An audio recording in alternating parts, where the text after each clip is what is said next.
Bismillahirrahmanirrahim. Alhamdulillahirabbil alamin. Wassalatu wassalamu ala asyrafil anbiya wal mursalin sayyidina Muhammad wa ala alihi wa sahbihi ajma'in.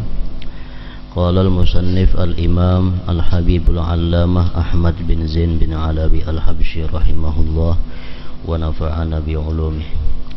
Thumma al-masiru li jannatin wa na'imiha aw harri narin wal azabil abza'i. Fanas'alullah al-jannah wa na'udzu bihi minan nar. Was-sa'idu man amana billah wa saddaqa bil jannati wa na'imiha wa bin nari wa sa'iriha wa ma jaa'a bihi Rasulullah sallallahu alaihi wasallam wa amila bima saddaqa bihi wa amila lahu wa khafa mimma khawwafahu Allah bihi min azabi jahannam wa raghiba fima raghabahu Allah min na'imil jannah wa asnabi sururiha mimma jaa fil Qur'an wal ahaditsil hisan ka suratir Rahman min qawlihi ta'ala wa liman khafa maqama rabbih jannatan ila akhiris surah. Wa qala ta'ala wasiqal ladzina ittaqaw rabbahum ilal jannati zumara hatta idza ja'uha wa futihat abwabuha wa qala lahum khazanatuha ila akhiri ma dzakara ta'ala. Falil jannati thamaniyatu abwab, man kana min ahli shalah du'iya min babiha wa man kana min ahli siyam du'iya min babir rayyan wa man kana min ahli sadaqah du'iya min babiha wa man kana min ahli jihad du'iya min babihi. Wa 'anin nabi sallallahu alaihi wasallam anna fil jannati ghurafan min asnafil jawahiri kullih yura zahiruha min batiniha wa batinuha min zahiriha wa fiha minan na'imi wal ladzati ma la 'ainun ra'at wa la udhunun sami'at wa la khatarun 'ala qalbi bashar. Qala Jabir rawil hadis qultu ya Rasulullah liman hadhil ghurab qala liman afshas salam wa at'ama at-ta'am wa shalla bil lail wan nasu niyam ila akhir.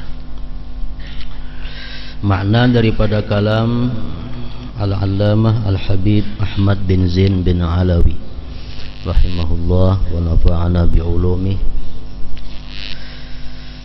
Surga, semoga Allah memasukkan kita semua ke dalam surga dan melindungi kita dari siksa neraka. Orang yang beruntung adalah orang yang beriman kepada Allah, meyakini surga dan kenikmatannya, neraka dan panas apinya, beriman dan mengamalkan apa yang disampaikan Rasulullah sallallahu alaihi wasallam, takut akan ancaman siksa neraka, mengharapkan kenikmatan dan kebahagiaan surga yang telah berulang kali disebutkan oleh Allah dalam kitabnya dan juga diriwayatkan dalam berbagai hadis. Sebagai contoh adalah wahyu Allah dalam surat Ar-Rahman berikut sampai akhir surat, waliman khafa maqama rabbih jannatan. Dan bagi orang yang takut akan saat menghadap Tuhannya ada dua surga.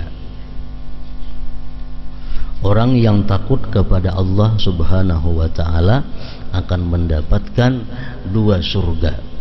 Bermacam-macam ulama menafsirkan ayat tersebut. Ada yang mengatakan bahwa orang yang takut kepada Allah itu akan dapat dua surga. Pertama surga di dunia, dan yang kedua adalah surga di akhirat. Surga di dunia itu adalah ma'rifatullah, kenal kepada Allah subhanahu wa ta'ala.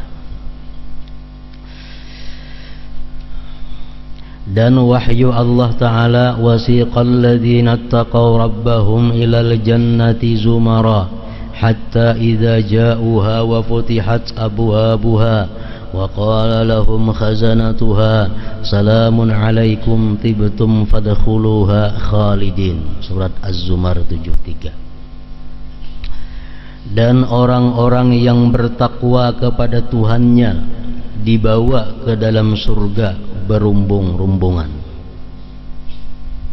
sehingga apabila mereka sampai ke surga itu sedang pintu-pintunya telah terbuka, dan berkatalah kepada mereka penjaga-penjaganya, kesejahteraan dilimpahkan atas kalian, berbahagialah kalian, maka masuklah surga ini sedang kalian kekal di dalamnya. Di dalam kitab Tanbihul Ghafilin disebutkan Miftahul Jannah khamsatun. Kunci surga itu ada 5 macam. Artinya bila 5 macam ini ada pada kita, kita dengan mudah bisa memasuki surga itu. Yang pertama, ayyamna'a nafsahu min jami'il ma'asi, bahwa dia mencegah dirinya dari sekalian maksiat.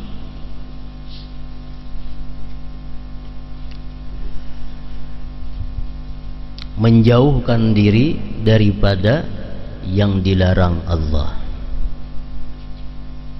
Kalaupun dia berbuat yang dilarang Allah, maka segera dia bertobat kembali, minta ampun kepada Allah. Karena kadang mungkin kita bisa sepenuhnya menjauhi yang dilarang oleh Allah.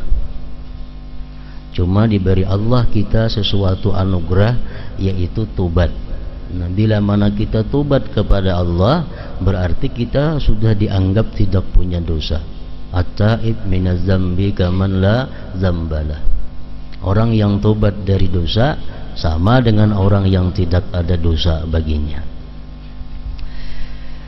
Firman Allah, wa nahan nafsa 'anil hawa fa innal jannata hiyal ma'wa.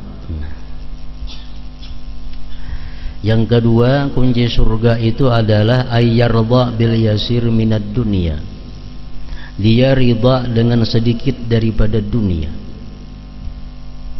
Dia ridha dengan yang sedikit daripada dunia.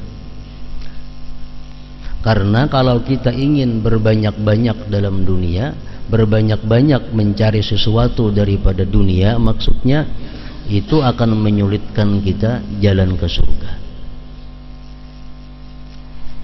Rasulullah mengatakan, inna thamanal jannah tarkud dunia. Harga sebuah surga itu adalah meninggalkan dunia. Jadi orang yang ingin dapat kunci surga itu, salah satunya dia mesti ridha dengan yang sedikit daripada dunia ini. Yang ketiga, ayyakuna harisan 'alat ta'at, bahwa dia itu ingin atas berbuat taat,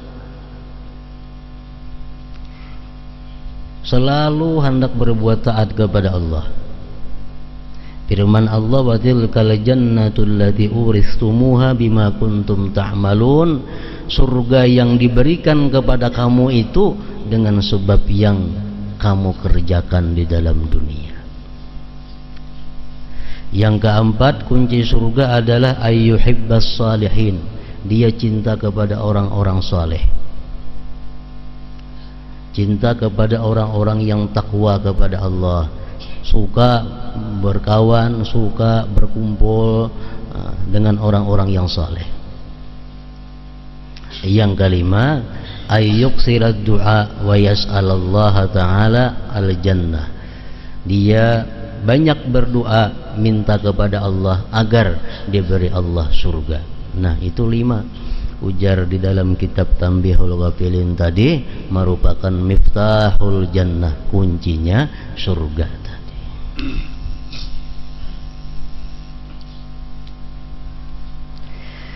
Surga memiliki 8 pintu.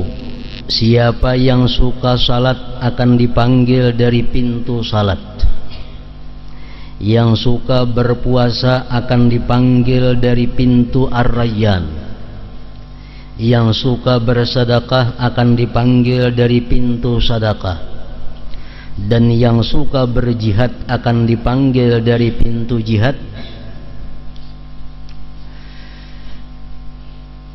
Dalam sebuah hadis diriwayatkan bahwa dalam surga terdapat kamar-kamar yang terbuat dari berbagai macam permata. Bagian luarnya tampak dari dalam dan bagian dalamnya tampak dari luar. Di dalamnya terdapat karunia dan kenikmatan yang tidak pernah disaksikan oleh mata, tidak pernah didengar oleh telinga, dan tidak pernah terlintas dalam hati manusia. Itu surga. Orang yang suka sembahyang akan dipanggil masuk surga melalui pintu salat. Artinya orang ini banyak melakukan sembahyang, berbagai macam sembahyang sunat selain yang fardu dilakukannya. Artinya orang ini hobinya, kegemarannya, kesukaannya salat. Dipanggil dia masuk surga melalui pintu salat.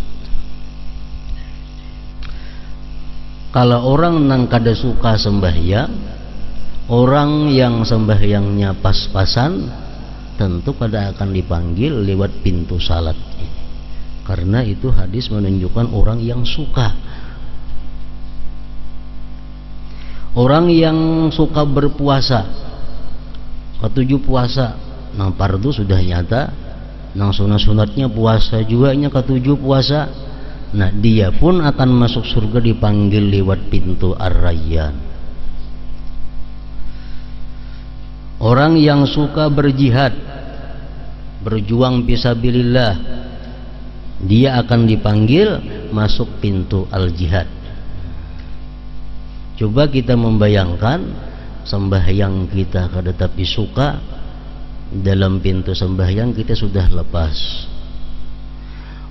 Puasa kita nang fardunya aja, puasa sunat kada suka, bisa lepas dipanggil dari pintu puasa. Bersedekah kada suka juga, kecuali ada perlunya, ini sudah lepas, kada akan dipanggil daripada pintu sedekah. Berjihad fisabilillah sudah kada juga, kada akan dipanggil dari pintu jihad fisabilillah. Jalan mana kita masuk ke surga itu? Jalan mana kita kayaknya masuk ke surga? Amun sebuting-buting kita kada nang sukanya. Sembahyang kada suka, puasa kada suka, jihad kada ada, sedekah kada suka.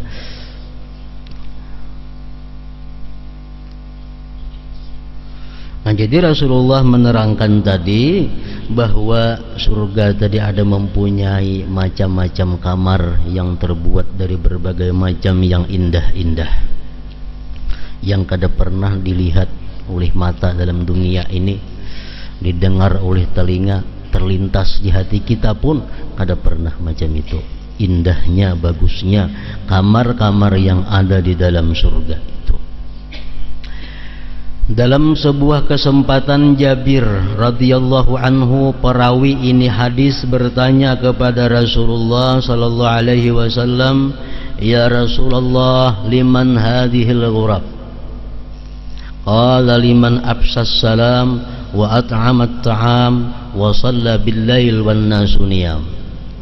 Wahai Rasulullah, untuk siapakah kamar-kamar ini? Kamar-kamar yang begitu indah diceritakan Rasul tadi, sagan siapa wahai Rasulullah? Beliau menjawab, untuk orang yang menyebarkan salam. Menyebarkan salam, menebarkan salam, ini mengandung dua makna. Termasuk di sini adalah menebarkan salam itu artinya orang yang suka mengucap assalamualaikum. Ada bertemuan siapa? Assalamualaikum. Temuan siapa? Assalamualaikum. Suka menebarkan salam. Ada juga yang mengatakan dimaksud dengan menebarkan salam itu adalah artinya menebarkan kesejahteraan kepada orang lain, menebarkan kedamaian kepada orang lain. Nah, bila orang yang menebarkan kesejahteraan kepada orang lain, menebarkan kedamaian kepada orang lain, maka hidupnya kada akan mau menzalim orang lain, kada mau menipu orang, kada mau mencuri ampun orang, kada mau merampok ampun orang, kada mau menyakiti orang, kada mau menyambati orang, kada mau segalanya nang kada baik kepada orang. Kenapa? Karena dia menebarkan salam kesejahteraan.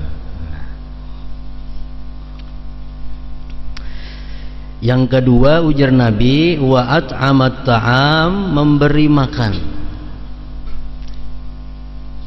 Surga yang begitu indah tadi juga diperuntukkan untuk yang memberi makan orang.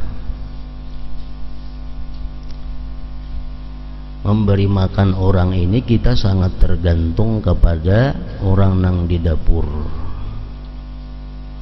Memberi makan orang ini sangat tergantung kepada bini kita. Kayak apa aja kita hendak memberi makan orang, mun bini kada katuju, kada kawa. Karena bini nang memasak, bini nang membasuh piringnya, bini nang segala-galanya menyimpuninya. Nah, jadi laki-laki dalam hal ini perannya hanya masalah dana, masalah duit. Ada orang sugih, berduit, bininya kada kawa penguliran, kada kawa jo memberi makan orang. Kan ribut. Makin banyak yang diberi makannya makin ribut. Nah, jadi memberi makan orang ini sangat tergantung lawan mar'atun salihah, perempuan nang saleh. Kalau bini kita ini bini nang salihah, katujuh aja memberi makan orang. Walaupun inya ribut tapi inya rame. Asa katujuh. Amat ta'am, memberi makan orang. Amun kita nukar nasi bungkus beri makan orang kada dapat napa-napa bini. Kita hanya surangan ke surga. Nukar nasi bungkus na atare ke rumah-rumah orang, memberi makan juga bini kan napa-napa. Tapi mun duitnya duit laki, bini nang memasakinya, nah kedua-duanya itu ke surga.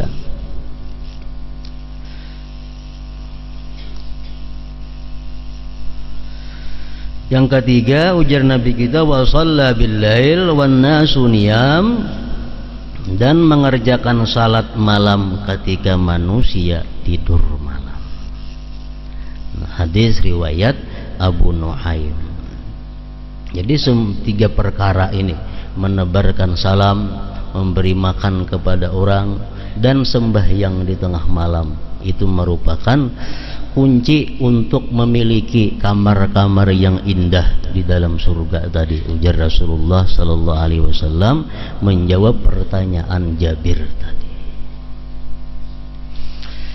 Jadi sembahyang malam ini menduduki kedudukan yang sangat tinggi dan penting di dalam keislaman, keimanan seseorang. Rasulullah sallallahu alaihi wasallam mengatakan, ujar Nabi kita, wa'lam anna syarafal mu'min qiyamul lail, rawahu Tabarani. Mulianya seorang mukmin itu, mulianya seorang mukmin itu adalah dipandang qiyamul lail, bangun malamnya. Hadis riwayat Tabarani.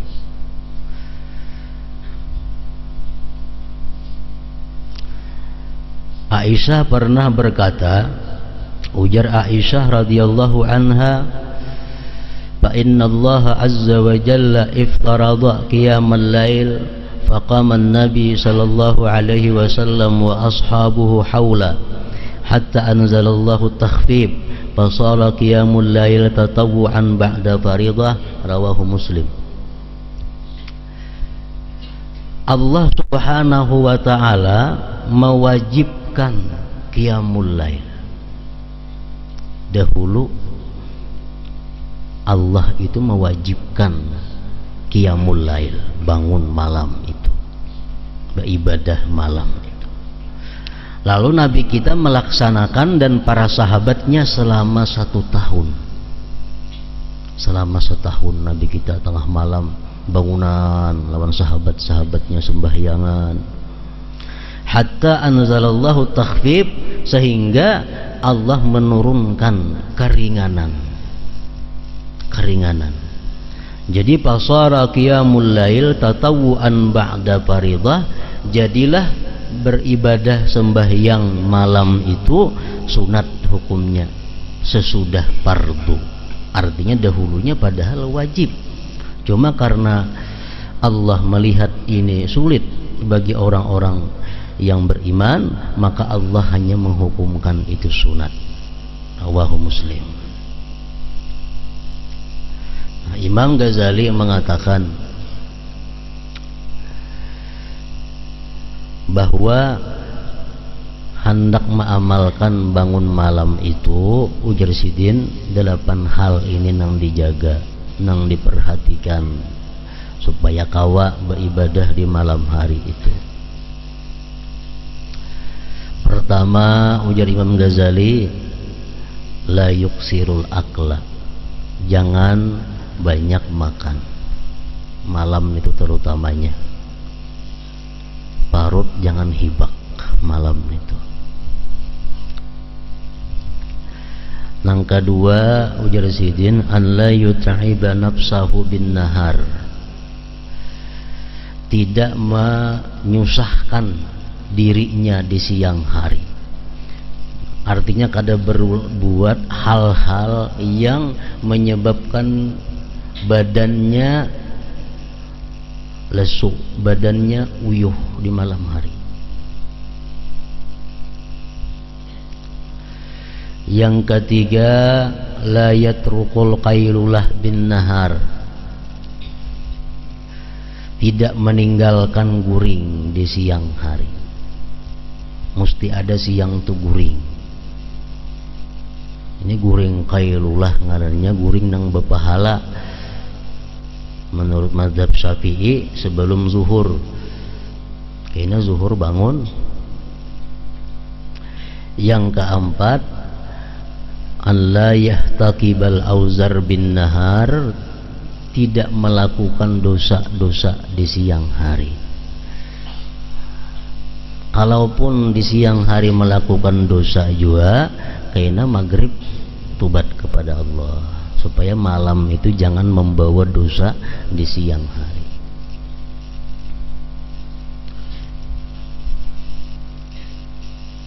Salah seorang laki-laki pernah bertanya kepada Imam Al-Hasanul Basri, wahai Imam, kenapa ulun ini masalah sembahyang tengah malam ini kesulitan, padahal hendak guring sudah disiapkan segala-galanya, banyu sudah diandak di parak awak, semuaan siap, kada kawa aja bangun tengah malam itu.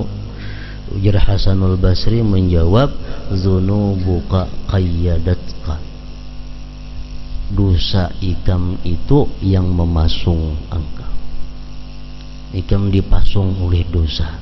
Artinya apa? Siang banyak melakukan dosa-dosa, malam dijaretnya kada kawa lagi bangun tengah malam itu. Yang kelima, salamatul qalbi anil hikdi alal muslimin, hati jangan ada dendam atas orang Islam. Hati jangan ada hendak berniat buruk terhadap orang Islam. Hati jangan ada berniat menyusahkan orang Islam. Yang keenam, khauf, takut kepada Allah, takut hari akhirat, takut di dalam kubur, takut neraka. Itu salah satu sebab mendorong bangun malam. Yang ketujuh, hubbullahi ta'ala, cinta kepada Allah. Banyak hadis-hadis yang mengatakan bahwa Allah Ta'ala sangat dekat kepada orang yang beribadah di tengah malam itu. Nah, Kalau kita cinta kepada Allah, tentu kita suka dekat dengan Allah itu.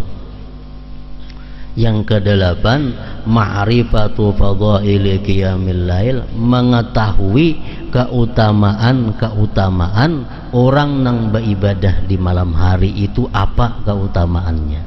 8 hal itulah sebab yang memudahkan kita untuk bisa mudawamah, untuk bisa rutin beribadah di tengah malam itu. Mengetahui keutamaannya, fadilatnya. Rasulullah sallallahu alaihi wasallam bersabda, rak'atani yarka'uhumal 'abdu fi jawfil lail khairun lahu minad dunya wa ma fiha walaula an asyukka ala ummati la faradtuhum 'alaihim, rawahu Dailami. 2 rakaat yang sembahyang seorang hamba di tengah malam lebih baik baginya daripada dunia dan isinya.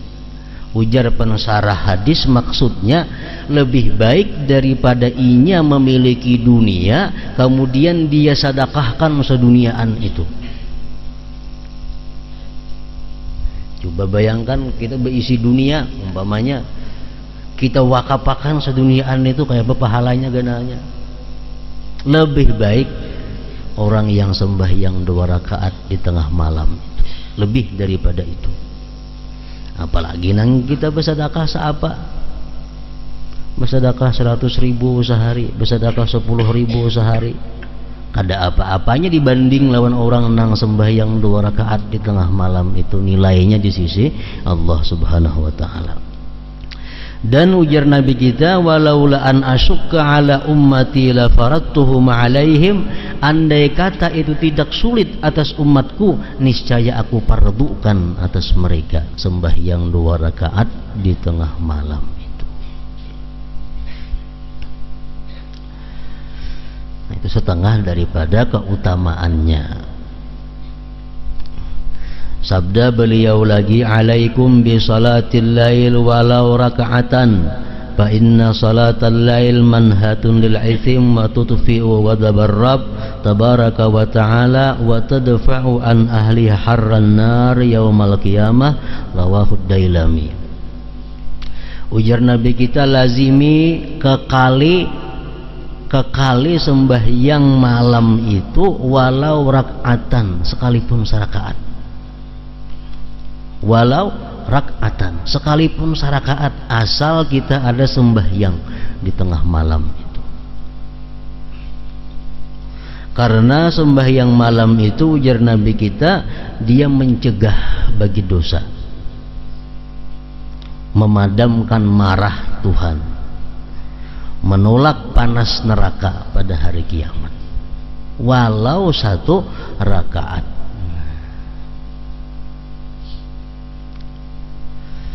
Rasulullah bersabda lagi, afdalus salah ba'dal faridah salatul lail. Paling afdal sembahyang sesudah sembahyang fardu salatul lail, sembahyang malam. Yanzilullahu ila sama'id dunya kulla lailatin hina yamdi thuluthul lailil awal fayaqulu anal malik man dhal ladhi yad'uni fa astajib lah, man dhal ladhi yas'aluni fa u'tiyah, man dhal ladhi yastaghfiruni fa aghfir lah, fala yazalu kadzalik hatta yudhi'al fajar, rawahu Muslim. Allah Subhanahu wa ta'ala menurunkan malaikat setelah berlalu 1/3 malam yang pertama. Allah menyuruh malaikat turun ke langit pertama, berseru kepada penduduk bumi ini, membawa pesan dari Allah. Apa pesannya? Ujar Tuhan, anal malik, aku adalah raja, aku adalah raja. Siapa yang berdoa kepadaku, aku kabulkan. Siapa yang berdoa, siapa yang minta, aku beri. Siapa yang minta ampun, aku ampuni. Terus menerus seperti itu sampai subuh. tiap malam yang demikian itu Allah menawarkan anugerahnya kepada kita. Itu mulai sepertiga malam yang pertama, yang mulai pukul 10 lah, anggaplah pukul 10 sampai subuh.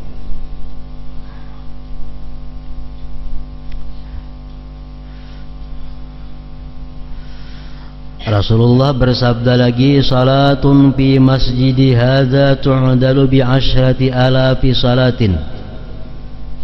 Ujar Nabi, sembahyang di masjidku ini, Masjid Nabawi, itu disamakan dengan 10.000 sembahyang di tempat lain. Jadi kita sembahyang di Masjid Nabawi itu catatannya 10.000 kali. Ibarat kayaknya ditimbang amal, banyak banget timbangannya, 10.000. Wa salatun bil Masjidil Haram tu'dalu bi 100,000 salat. Sembahyang di Masjidil Haram itu disamakan dengan 100.000. Masjidil Haram 100.000 lipatnya daripada kita di benua sini. Wa salatun bi ardi ribatin tu'dalu bi 1000 salat. Dan sembahyang di tempat penjagaan. Orang dahulu tuh negeri ini berbatasan dengan negeri kafir, atau di penjagaan-penjagaan itu orang-orang yang jaga-jaga itu kalau dia sembahyang di tempat penjagaannya itu disamakan dengan 2 juta sembahyang di tempat lain. Alfi salatin. Ini orang-orang yang bertugas menjaga keamanan negeri yang berbatasan dengan kafir. Ini bertugas menjaga daripada serangan-serangan musuh. Nah, ini sembahyang di tempat itu sambil menjaga, sambil sembahyang, itu nilainya 2 juta sembahyang di tempat lain. Wa aksaru min zalika kullihi, dan yang lebih banyak daripada itu seluruhnya lagi, ar-rak'atani yusallihima al-'abdu fi jawfil lail la yuridu bihima illa ma indallahi azza wa jal, rawahu Ibnu Hibban. Yang lebih banyak daripada yang demikian seluruhnya, 2 rakaat sembahyang seseorang di tengah malam yang semata-mata menghendaki sesuatu yang di sisi Allah Subhanahu wa ta'ala. Jadi adalah nilainya sembahyang sunat tengah malam itu 2 rakaat lebih daripada berjuta-juta kalau dibanding dengan sembahyang sunat di siang hari.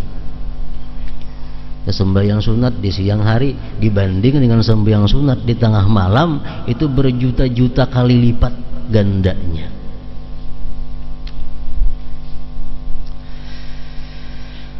Keutamaannya lagi, yuhsyarun nas bi sa'idin wahidin yaumal qiyamah fayunadi munadin fayaqulu ainal ladzina kanu tatajafa junubuhum anil madaji' fayaqumuna wa hum qalil fayadkhuluna al-jannata bighairi hisab, rawahul Baihaqi. Pada hari kiamat nanti dikumpul manusia seluruhnya di satu halaman yang rata. Diserukan di situ. Malaikat berseru, hendaklah bangkit orang-orang yang bangun di tengah malam. Orang-orang yang beribadah di tengah malam hendaklah bangkit. Maka bangkitlah mereka itu sedikit. Ada banyak artinya. Ada banyak nang bangkit. Begitu dipanggil siapa-siapa nang sembahyang tengah malam, hendaklah bangkit. Wahum qalil, sedikit. Fayadkhuluna al-jannata bighairi hisab, maka mereka masuk surga tanpa melalui hisab. Bila masuk surga kada melalui hisab ini kada tahu ditimbangan amalnya, nya kada dihisab. Rawahul Baihaqi, itu hadis riwayat Imam Baihaqi. Dikatakan lagi bagi Rasulullah sallallahu alaihi wasallam, inna fulanan yusalli bil-lail fa idza asbaha saraka faqala sayanhahu ma ya'mal, rawahu Ibnu Hibban. Ujar orang, wahai Rasulullah, si Fulan itu nya sembahyang terus tengah malam, tapi kini bisukan mencuntan gawiannya. Ujar Nabi kita, sayanhahu ma ya'mal, selagi mencegah akan dia yang ia kerjakan itu. Nah, ini mengandung dua makna hadis ini. Pertama, bahwa kalau orang itu pekerjaannya maksiat, orang itu gawiannya banyak maksiat, banyak dosanya, kadakawa bangun malam. Kenapa? Dicegah oleh dosanya itu. Kalau orang ini suka bangun malam, inya kada akan bisa berbuat maksiat, dicegah oleh bangun malamnya itu. Jadi munnya orang nih suka berjudi umpamanya, hendak sembahyang malam, gawi aja sembahyang malam, antara dua, bila kada sembahyang malamnya na ampih atau judinya ampih. Orang yang suka berbohong, orang yang suka menipu, hendak beribadat di tengah malam, paling kawa seminggu antara dua, bila kada bangun malamnya na ampih, menipunya ampih. Tagabung dua kada mau. Orang nang ahli riba tengah malam beribadat kada kawa. Itu hadis Rasulullah mengatakan demikian. Sayanhahuma ya'mal.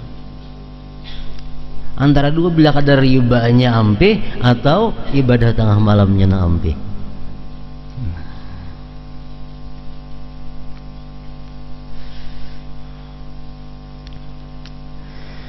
Nah, hadis Rasulullah sallallahu alaihi wasallam lagi, ma min imri'in takunu lahu salatun lail yaghlibuhu 'alaiha an-naum illa kutiba lahu ajru salatihi wa kana naumuhu sadaqatan 'alaihi, rawahu Abu Daud. Orang yang sudah kebiasaannya sembahyang tengah malam, ini sudah teradat sembahyang tengah malam, satu hari inya taguring, satu hari taguringan kada sembahyang, tetap ditulis Allah dia adalah sembahyang malam, dan guringnya itu merupakan sedekah dari Allah kepadanya. Nah, jadi orang-orang yang lagi sihat, lagi bugar, sigar, tiap tengah malam bangun sembahyang, tengah malam bangun sembahyang, sudah usia lanjut kada kawa lagi bangun tengah malam, uzur, tetap dicatat oleh Allah tiap malamnya itu adalah qiyamul lail. Ini untungnya orang nang lagi anum, nang lagi sigar nih kau beribadat rutin. Kalau inya sembahyang malam itu kada ada apa-apa, kada rutin atau belang kambingan atau kada sama sekali, sudah tuha kaina hanyar, nyakanya aku sigar aku sembahyang malam, dusta aja Tuhan, ini berpuluh-puluh tahun ku sigar akan mana ada sembahyang malamnya. Nah, orang yang sudah sugih bangkrut, makanya aku sugih ku bangunakan sebuah langgar, dahulu sugih mana ada. Nah, itu perhitungannya kayak itu. Jadi kalau kita lagi sihat ini, lagi sigar bukan kawa beribadah, sudah tuha kita uzur karena sakit-sakitan, Allah maklum. Ya Tuhan, jakanya ku sigarakan ini pasti beribadah dahulu buktinya. Sekarang inya garingnya kada kau lagi beribadah, tetap diberi Tuhan pahalanya ibadah sampai inya mati.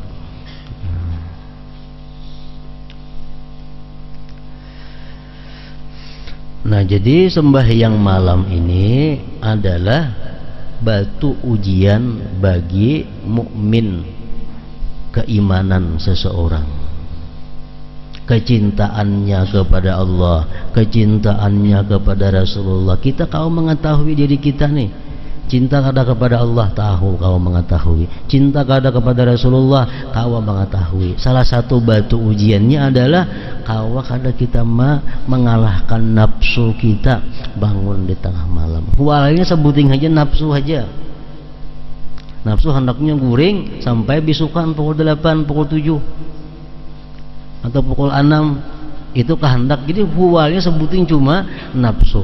Bila mana kita kawa mengalahkan nafsu ini, wanahan nafsa anil hawa, kita bisa mencegah nafsu kita dari apa yang diinginkannya, fa innal jannata hiyal ma'wa, surga tempatnya.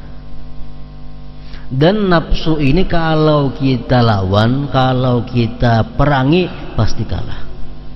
Pasti kalah. Asal bujur-bujur hakun memerangi nafsu.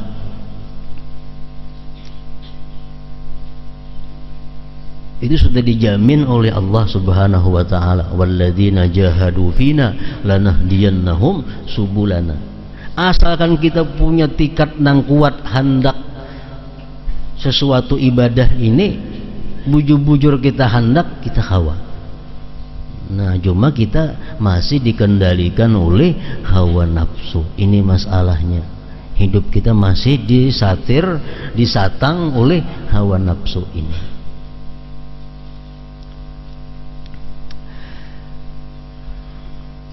Jadi sembahyang tengah malam, kalau kita hendak sembahyang tengah malam itu apabila nang paling baik waktunya.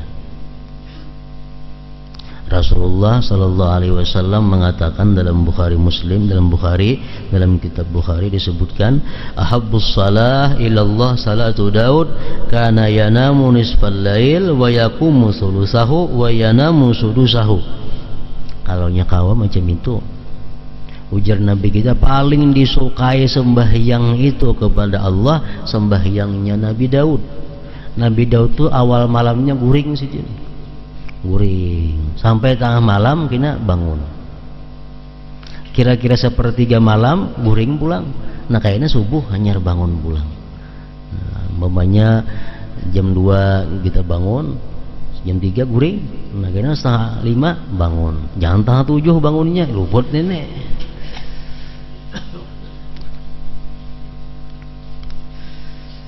Paling disukai itu guring, bangun, guring.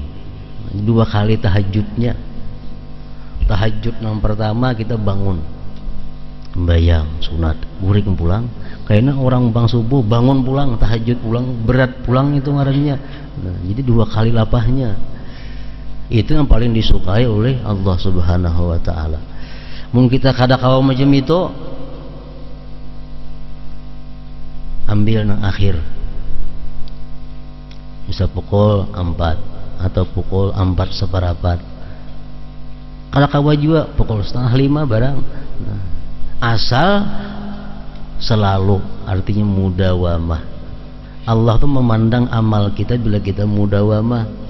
Bila kada mudawamah, kada dipandang Allah, kada disukai Allah. Mbak amal mbahanun itu. Ahabbul a'mal ilallah adwamuha wa in qalla, sedikit walaupun sarakaat. Cuma tengah 5 bangun sarakaat subuh hari. Esok kena tengah 5 bangun sarakaat subuh hari. Asal tiap macam itu terus Allah ketujuh. Daripada nang jam 2 kena parai, jam 3 baru parai. Nah. Jadi ujar Nabi, walau rakaatan, walaupun 1 rakaat. Nah jadi luar biasa Allah Subhanahu wa ta'ala memberikan karunia anugerah kepada orang nang beribadah di tengah malam itu masuk surga bighairi hisab. Ini harga yang sangat luar biasa nilainya. Orang masuk surga bighairi hisab itu luar biasa. Allah berikan kepada orang yang selalu beramal, beribadah di tengah malam.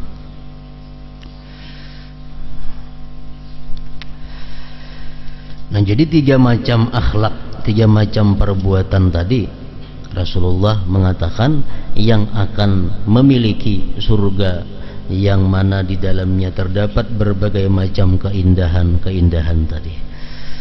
Untuk siapakah kamar-kamar ini wahai Rasulullah? Beliau menjawab, untuk orang yang menyebarkan salam, memberi makan, dan mengerjakan salat malam ketika manusia tidur.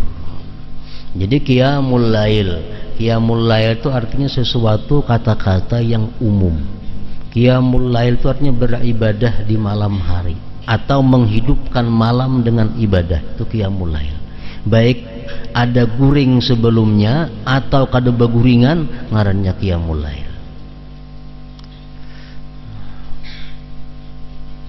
Nah lain halnya tahajud. Tahajud itu lebih khusus. Tahajud itu adalah sembahyang yang dilakukan sesudah guring. Jadi setiap tahajud itu pasti qiyamul lail sudah ngarannya. Tahajud pasti beribadah di malam hari, itu termasuk dalam qiyamul lail. Jadi orang-orang nang mulai isya kada beguringan sampai subuh itu kada ada tahajud, cuma ini qiyamul lail.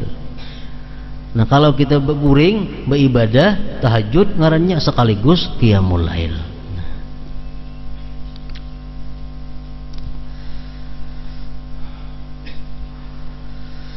Allah yang maha besar mewahyukan wasari'u ila maghfiratin min rabbikum wa jannatin 'arduhas samawati wal ard uiddat lil muttaqin. Dan bersegeralah kamu kepada ampunan Tuhan, dan bersegeralah kamu kepada ampunan Tuhanmu dan kepada surga yang luasnya seluas langit dan bumi, yang disediakan untuk orang-orang yang bertakwa. Yuhallawna fiha min asawira min zahabi wa lu'lu'aw wa libasuhum fiha harir. Di surga itu mereka diberi perhiasan dengan gelang-gelang dari emas dan mutiara, dan pakaian mereka adalah sutra. Mengenai wahyu Allah di atas, Rasulullah SAW bersabda, inna alaihi muttijan adna lu'lu'atin fiha tudhi'u ma bainal masyriqi wal maghrib. Mereka memiliki mahkota yang kualitas permatanya paling rendah dapat menerangi segala yang terdapat di antara timur dan barat. Hadis riwayat Tirmidzi. Ingat situ, dan Rasulullah sallallahu alaihi wasallam bersabda,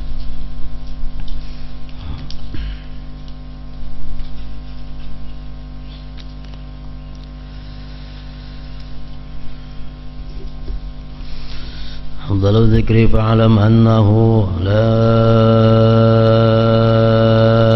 ilaha illallah Muhammadur Rasulullah, la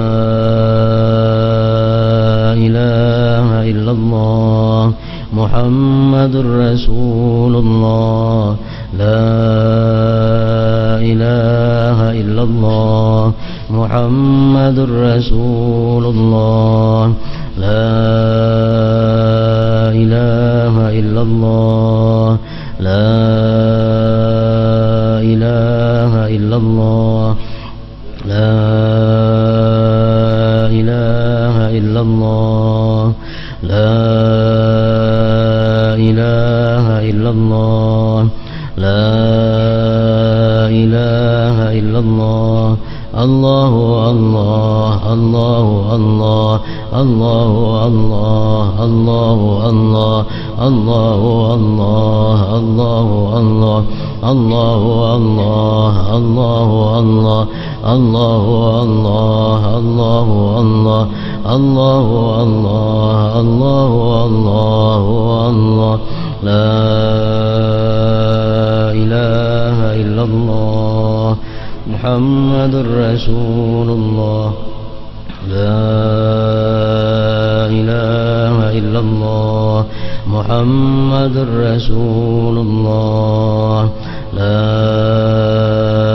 ilaha illallah Muhammadur Rasulullah, la ilaha illallah. Al-Fatihah.